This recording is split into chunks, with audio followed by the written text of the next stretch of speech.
D Rahul Sadasivam Pranav Mohanlal കൂട്ടിയിട്ട് വന്ന ഒരു ഹൊറർ സിനിമ.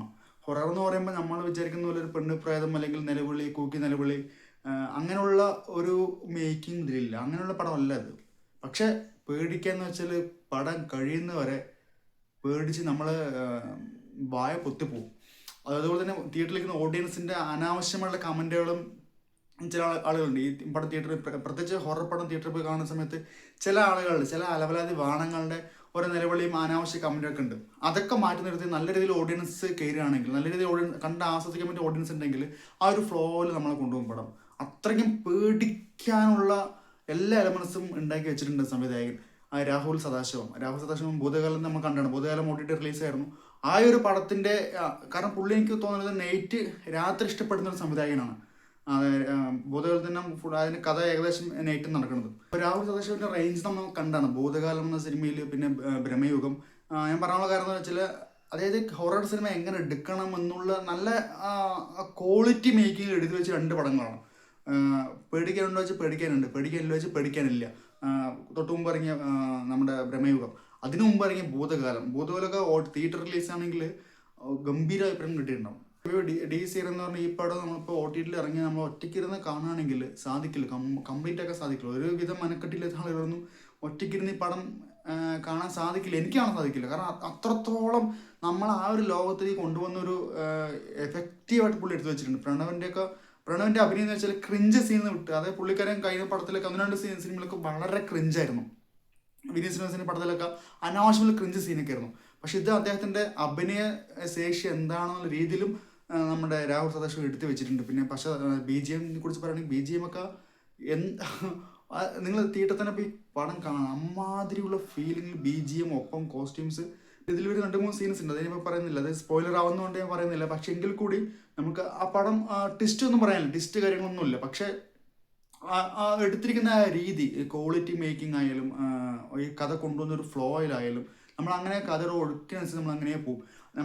ഞാൻ ഇരിക്കുന്ന തിയേറ്ററിൽ തന്നെ 1-2 ആളുകൾ അത് അനാവശ്യമായിട്ടുള്ള വാണങ്ങൾ കുറച്ച് നേരമൊക്കെ അങ്ങനെ കമൻറ്റ് അടിക്കുന്നുണ്ടായിരുന്നു. അനാവശ്യമായിട്ടുള്ള കമൻറ്റ്, ഹൊറർ സിനിമയിൽ വരുന്ന ആ ഒരു ജേണലുള്ള കമൻറ്റൊക്കെ അടിക്കുന്നുണ്ട്. പക്ഷെ അതിൻ്റെ യാതൊരു ആവശ്യമില്ല. പെട്ടെന്ന് പേടിപ്പിക്കുന്ന സീൻ അങ്ങനെയുള്ള പ്രതീക്ഷയുള്ള സീനൊന്നും ഇതിലില്ല. പക്ഷേ നമ്മൾ പേടിക്കും. പിന്നെ അവന്മാരുടെ വായൊക്കെ ഒതുങ്ങുന്നുണ്ട്, പിന്നെ അവന്മാരുടെ സൈലന്റ്. നമ്മളെല്ലാവരും പടത്തിനൊപ്പം സൈലൻ്റായിട്ട് അങ്ങനെ പോയിക്കൊണ്ടിരിക്കും. പക്ഷേ ഓരോ നിമിഷം എന്ത് സംഭവിക്കുന്നതിന് പേടി നമ്മുടെ മനസ്സിൽ എപ്പോഴും ഉണ്ടാവും. ആ ഒരു എക്സ്പീരിയൻസ്, തിയേറ്റർ എക്സ്പീരിയൻസ് പരമാവധി നൈറ്റ് തന്നെ പടം കാണാൻ പോയി ഫ്രണ്ട്സിനോടൊക്കെ നൈറ്റ് തന്നെ പടം കാണാൻ പോകണമെങ്കിൽ വളരെ നല്ലൊരു എക്സ്പീരിയൻസ് ആയിരിക്കും എനിക്ക് തോന്നിയത്. അതിൻ്റെ അഭിനയ ശേഷം ഒപ്പം തന്നെ കട്ടയ്ക്ക് കൂടുന്നിട്ടുള്ള ഒരേ പെർഫോമൻസ് നിന്നിട്ടുള്ള ഒരു നടനാണ് ജിബിൻ ഗോപിനാഥ്. വാഴയിലൊക്കെ ഉള്ള ഒരു പയ്യൻ്റെ അച്ഛനൊക്കെ ആയിരുന്നു സിനിമയിൽ.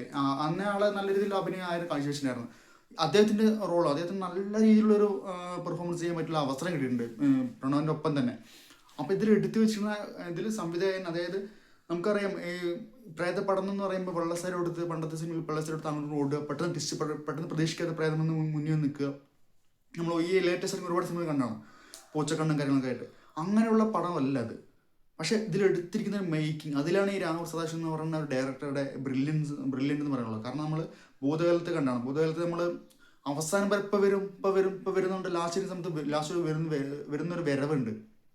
ആ ഒരു മേക്കിംഗ്, ആ കഥയല്ല, പക്ഷെ അദ്ദേഹത്തിന് ആ making capacity, making quality same ഭൂതകാലത്തേക്ക് വരികയാണെങ്കിലും പേടിക്കാനുണ്ടോ വെച്ച് നമുക്ക് ആ ഒരു സിറ്റുവേഷൻസ്, ആ മേക്കിങ്ങും അതിനുള്ളിൽ നടക്കുന്ന ഒരു തറവാട്, അത് നടക്കുന്ന ഭൂതകാലത്ത് ബ്രഹ്മയുദ്ധ കാര്യം പറയുകയാണെങ്കിൽ ഒരു തറവാട്, അതിനുള്ളിൽ നടക്കുന്ന പല കാര്യങ്ങളും, അങ്ങനെയുള്ള ഒരു സറൗണ്ടിൽ നടക്കുന്ന ഒരു മേഖലയാണ്. സെയിം ഭൂതകാലത്തേക്ക് വരുന്ന ഒരു വീട്ടിനുള്ളിൽ നടക്കുന്ന കാര്യങ്ങളാണ്. ഇതിലേക്ക് വരണമെങ്കിലും ഒരു 2 കഥയിൽ വ്യത്യാസമില്ല. പക്ഷെ ഒരു വമ്പൻ ഒരു വീട്, ആ വീടിനുള്ളിൽ നടക്കുന്ന പല കാര്യങ്ങൾ നമുക്ക് ആ വീടിനുള്ളിൽ കയറി ചെയ്യുന്ന സമയത്ത് നമ്മളെ അതിനുള്ളിലേക്ക് കൊണ്ടുപോയി അതിനുള്ളിൽ നടക്കുന്ന മാജിക്കാണ് തിയേറ്റർ സൈലൻസ് ആവണത്, ആളുകളുടെ ഒരു റിയാക്ഷൻസ്. ആളുകൾക്ക് ഞാൻ മുൻപ് പറഞ്ഞ ആളുകൾ 1-2 ആണുങ്ങളൊക്കെ തിയേറ്ററിൽ കിടന്ന് അനാവശ്യമുള്ള കമൻറ്ററൊക്കെ ഉണ്ടായിരുന്നു. പിന്നെ അവരൊക്കെ നല്ല രീതിയിൽ സൈലൻ്റ് തിയേറ്ററിൻ്റെ അതായത് ആ ഒഴുക്കിൻ്റെ ആ കഥയുടെ ഒഴുക്കിനൊപ്പം അങ്ങനെ പോയി. നമുക്ക് സത്യം തിരിച്ച് ഒറ്റയ്ക്കാണ് നമ്മൾ വരുന്നത്, രാത്രി ഒറ്റയ്ക്ക് വരുന്നതെങ്കിൽ ഷുവറായിട്ടും പേടിക്കും. ഞാൻ പേടിക്കും. അമ്മാതിരി രീതിയിലുള്ള ക്വാളിറ്റി മേക്കിങ്ങിൽ എടുത്തു വെച്ചിട്ടുണ്ട്. പ്രണവിൻ്റെ അഭിനയശേഷി എനിക്ക് തോന്നുന്നു ഇത്രയും ആളിപ്പോൾ നായകനായ ശേഷം വന്നിട്ടുള്ള അദ്ദേഹത്തിൻ്റെ അഭിനയം കൃത്യമായിട്ട് അതിൻ്റെ ആക്ടിങ് കപ്പാസിറ്റി, ആക്ടിങ് സ്കില്ല് കൃത്യമായിട്ട് കൊണ്ടുവന്നിട്ടുള്ള ഒരു സിനിമയാണ്. എന്തായാലും പടം തിയേറ്ററിൽ തന്നെ പോയി കാണാൻ ശ്രമിക്കും. കാരണം തിയേറ്ററിൽ തന്നെ പോയി കാണാൻ തിയേറ്റർ എക്സ്പീരിയൻസ്, കിടിലൻ തിയേറ്റർ എക്സ്പീരിയൻസ് കിട്ടുന്ന ഒരു സിനിമ തന്നെയാണ്. ഹൊറർ ഇപ്പോൾ റീസെൻ്റായിട്ട് വന്ന് 2-3 ഹൊറർ സിനിമ മാറ്റി നിർത്തിയില്ല, അതിലൊന്നും ഇല്ലാത്തൊരു എക്സ്പീരിയൻസ്, അതിലൊന്നും ഇല്ലാത്തൊരു തിയേറ്റർ എക്സ്പീരിയൻസ് ഈ പടത്തിൽ കാണും. നിങ്ങൾ ധൈര്യമായിട്ട് ടിക്കറ്റ് എടുക്കാം. ഈ പടത്തിന് തിയേറ്ററിൽ തന്നെ പോയി കാണാം പടം.